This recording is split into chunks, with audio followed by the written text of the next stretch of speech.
समस्त भारतवासियों के दिल में आत्मविश्वास, प्रेरणा और संकल्प की भावना जागृत कर हम सबको एक लक्ष्य दिया है, आत्मनिर्भर भारत। जोरदार तालियों के साथ स्वागत कीजिए माननीय प्रधानमंत्री Shri Narendra Modi.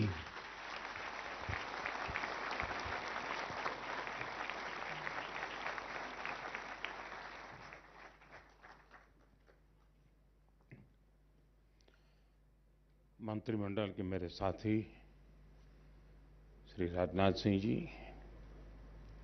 Shri Ajay Bhatt ji, chief of naval staff, vice chief of naval staff, defence secretary, SIDM के प्रेसिडेंट, इंडस्ट्री और एकेडेमिया से जुड़े सभी साथी, अन्य सभी महानुभाव, देवी और सज्जनों, भारतीय सेनाओं में आत्मनिर्भरता का लक्ष्य 21वीं सदी के भारत के लिए बहुत जरूरी है, बहुत अनिवार्य है। आत्मनिर्भर नौसेना के लिए पहले स्वावलंबन सेमिनार का आयोजन होना,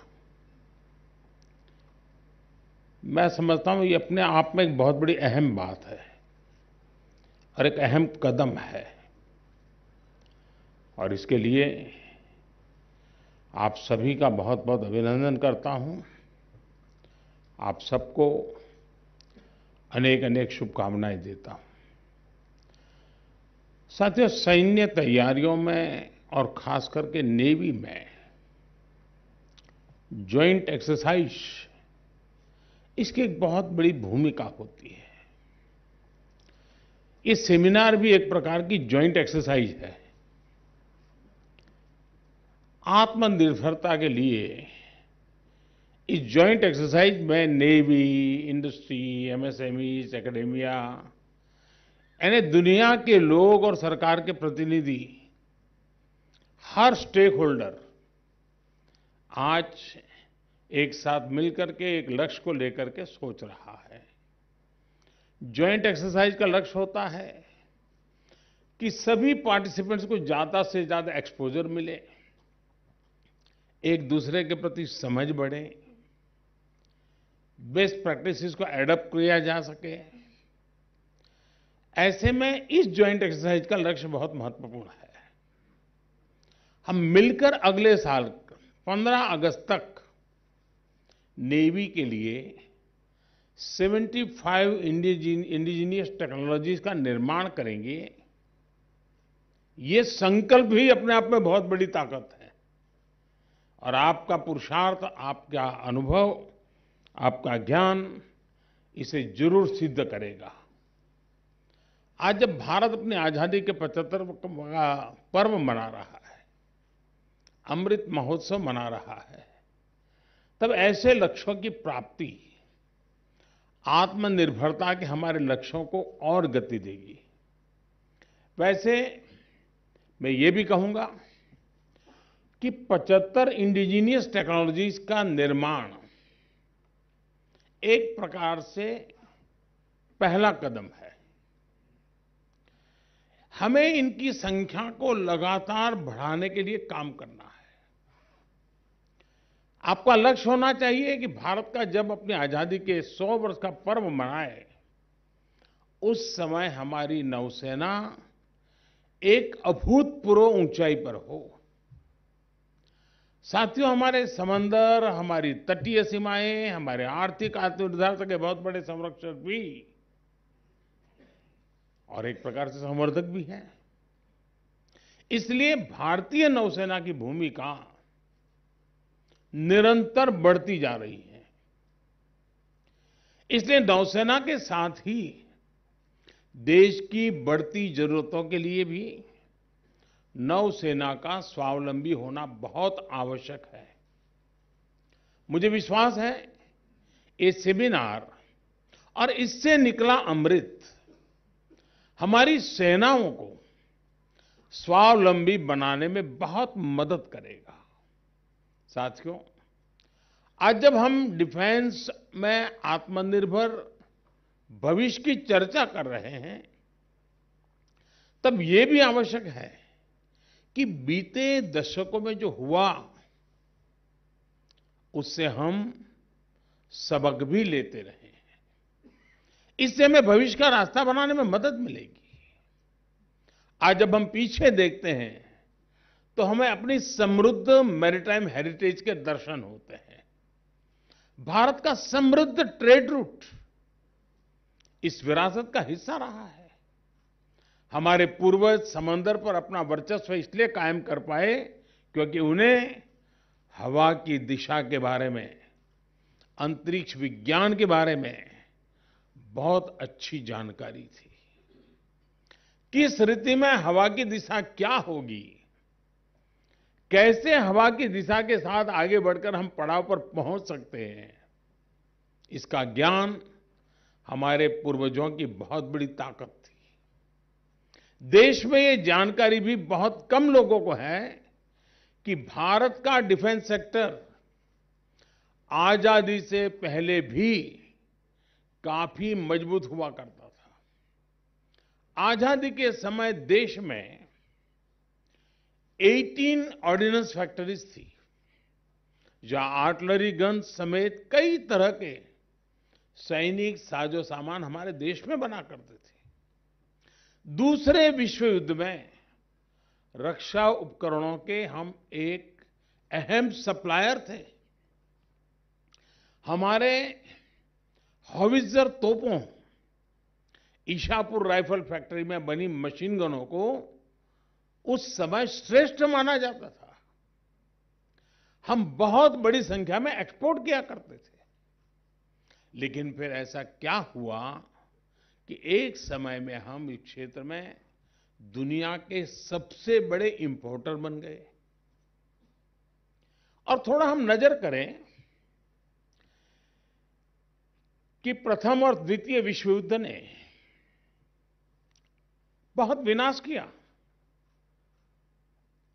अनेक प्रकार के संकटों से दुनिया के बड़े बड़े देश फंसे पड़े थे, लेकिन उस संकट को भी आपदा को अवसर पर में पलटने का उन्होंने प्रयास किया। और उन्होंने आयुध के निर्माण के अंदर और दुनिया के बड़े मार्केट को कब्जे करने की दिशा में लड़ाई में से वो रास्ता खोजा और स्वयं एक बहुत बड़े निर्माणकर्ता और बहुत बड़े सप्लायर बन गए डिफेंस की दुनिया में। यानी युद्ध झेला, लेकिन उसमें से उन्होंने ये रास्ता भी खोजा। हमने भी कोरोना काल में इतना बड़ा संकट आया, हम बहुत एकदम से बहुत नीचे की पायरी पर थे, सारी व्यवस्थाएं नहीं थी, पीपीई किट नहीं थी हमारे पास, वैक्सीन की तो हम कल्पना नहीं कर सकते थे। लेकिन जैसे प्रथम विश्व युद्ध और द्वितीय विश्व युद्ध में से दुनिया के उन देशों ने बहुत बड़ी शस्त्र शक्ति बनने की दिशा में रास्ता खोज लिया, भारत ने इस कोरोना कालखंड में इसी बुद्धिमत्ता से वैज्ञानिक धरातल पर वैक्सीन खोजना हो, बाकी इक्विपमेंट बनाओ, हर चीज में पहले कभी नहीं हुआ वो सारे काम कर दिए। मैं उदाहरण इसलिए दे रहा हूं कि हमारे पास सामर्थ्य है, हमारे पास टैलेंट नहीं है, ऐसा नहीं है जी। और ये भी बुद्धिमानी नहीं है कि दुनिया में 10 लोगों के पास जिस प्रकार के औजार हैं वही औजार लेकर के मैं मेरे जवान को मैदान में उतार दूं। हो सकता है कि उसकी टैलेंट अच्छी होगी, ट्रेनिंग अच्छी होगी, तो उस औजार का शायद ज्यादा अच्छा उपयोग करके निकल जाएगा। लेकिन मैं कब तक रिस्क लेता रहूंगा? जो औजार, जो हथियार उसके हाथ में है, वैसा ही हथियार लेके मेरा नौजवान क्यों जाएगा? उसके पास वो होगा जो उसने सोचा तक नहीं होगा। वो समझे उसके पहले तो उसका खात्मा हो जाएगा। ये मिजाज सिर्फ फौजियों को तैयार करने के लिए नहीं है, ये मिजाज उसके हाथ में कौन से हथियार है उस पर भी डिपेंड करता है। और इसलिए आत्मनिर्भर भारत ये सिर्फ एक आर्थिक गतिविधि नहीं है दोस्तों, और इसलिए हमें पूरी तरह इसमें बदलाव की जरूरत है। साथियों, आजादी के बाद के पहले 1.5 दशक में हमने नई फैक्ट्रियां तो बनाई नहीं, पुरानी फैक्ट्रियां भी अपनी क्षमता खोती गई। 1962 के युद्ध के बाद मजबूरी में नीतियों में कुछ बदलाव हुआ और अपनी ऑर्डिनेंस फैक्ट्रियों को बढ़ाने पर काम शुरू हुआ। लेकिन इसमें भी रिसर्च, इनोवेशन और डेवलपमेंट पर बल नहीं दिया गया। दुनिया उस समय नई टेक्नोलॉजी, नए इनोवेशन के लिए प्राइवेट सेक्टर पर भरोसा कर रही थी, लेकिन दुर्भाग्य से रक्षा क्षेत्र को एक सीमित सरकारी संसाधनों, सरकारी सोच के दायरे में ही रखा गया। मैं गुजरात से आता हूं, अहमदाबाद मेरा लंबे अरसे तक कार्य क्षेत्र रहा। किसी जमाने में आप में से कईयों ने गुजरात में समुद्री तट पर काम किया होगा। बड़ी बड़ी चिमनियां और मील का उद्योग और मैनचेस्टर ऑफ इंडिया, इस प्रकार की उसकी पहचान। कपड़े के क्षेत्र में बहुत बड़ा नाम था अहमदाबाद का। क्या हुआ? इनोवेशन नहीं हुआ, टेक्नोलॉजी अपग्रेडेशन नहीं हुआ, टेक्नोलॉजी ट्रांसफर नहीं हुई। इतनी ऊंची ऊंची चिड़ियां जमीन दोस्त हो गई। दोस्तों, हमारे आंख के सामने हमने देखा है। ये एक जगह पे होता है तो दूसरी जगह पे नहीं होगा, ऐसा नहीं है। और इसलिए इनोवेशन निरंतर आवश्यक होता है, और वो भी इंडिजीनियस ही इनोवेशन हो सकता है। बिकाऊ माल से तो कोई इनोवेशन हो ही नहीं सकता है जी।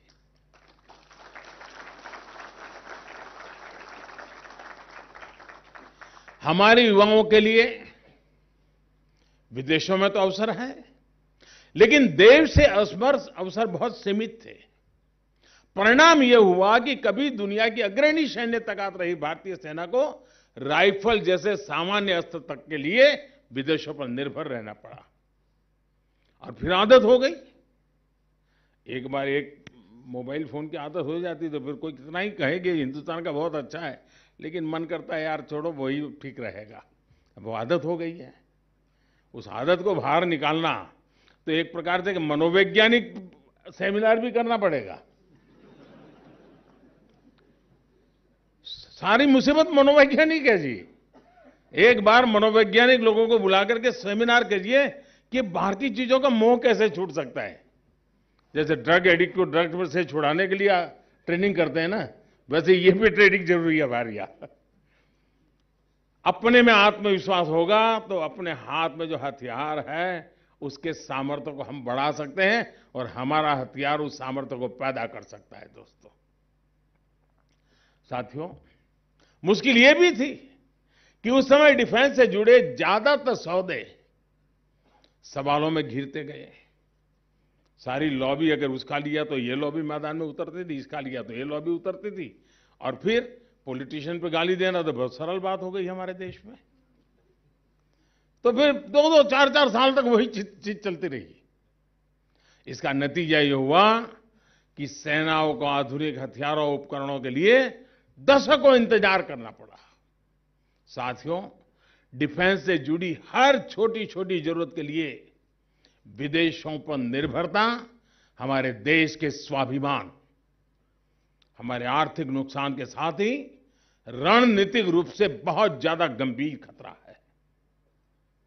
इस स्थिति से देश को बाहर निकालने के लिए 2014 के बाद हमने मिशन मोड पर काम शुरू किया है। बीते दशकों की अप्रोच से सीखते हुए आज हम सबका प्रयास उसकी ताकत से नए डिफेंस इकोसिस्टम का विकास कर रहे हैं।